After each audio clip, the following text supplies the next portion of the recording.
попрятались елки-палки. Вы бы вышли смотреть так на себя.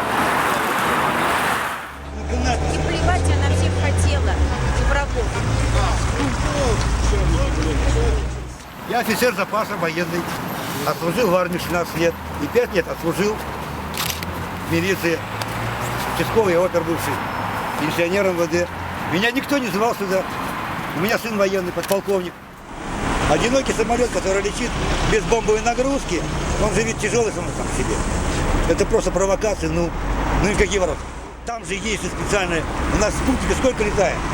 А кроме того, чтобы летчик взлетел, ведь у него есть задание летное специальное. Там до 100 метров все высчитывается, до полсекунды высчитывается. Самолет это ведь не... Вы даже на машине едете, вы же разметку смотрите, правильно? Правила соблюдаете, ну то же самое же. Тем более военный самолет. Это же ведь сгусток мыслей. Чтобы он слетел, работали тысячи человек работали. А то взяли и завалили его. Однозначно намеренно. Я вот вам расскажу. В 91 году я был на Горном Карабахе. И был в Народном фронте Азербайджана. Вот у одного товарища там карта висела. Это, говорит, великое тюркское государство будет, которое турцы планируют создать. И северные территории – это наш Казань. А Сирия? И Сирия, и Ливия, и даже Израиль. Вы что думаете, они с нами дружат? Нет, Сомали.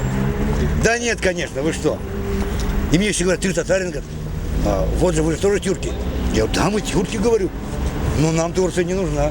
И, естественно, столица Анкара. Это и Казахстан, Узбекистан, Поволжье все, Азербайджан, даже там Армения, Грузия и Крым нарисован. Лично сам из карты видел. Вот граница будущего тюркского государства. Я против этого, но мне турки не нужны. Они забыли, наверное, Суворова, забыли Ушак-Пашу, забыли, наверное, Скобелева. Они забыли это.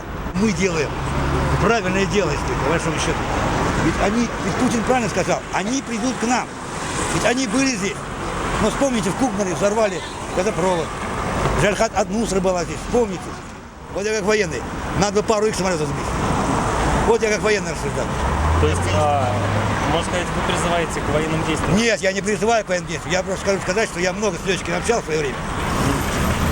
Истребители, они вообще такие люди очень самолюбивые ребята. И для них сейчас свалить турецкий самолет, это, наверное, как вот у глотка воды напиться. Договоренность же с американцами же была же, что Да, все будет нормальненько. Была же. Это просто подлый удар. Вот. Я же говорю, вот, летит бомбардировщик, он пустой, на нем нет оружия. Его сбить несложно для истребителя. Бомбардировщик не рассчитан на то, чтобы воевать с истребителями. А истребитель рассчитан, чтобы уничтожать самолеты. Только самолеты. Не то, что даже Спину сказала, прямое пособничество террористам. Конечно, я и написал поэтому ИГИЛ, и Турция, и террористы. Это, как говорится, одно молоко с одной коровы.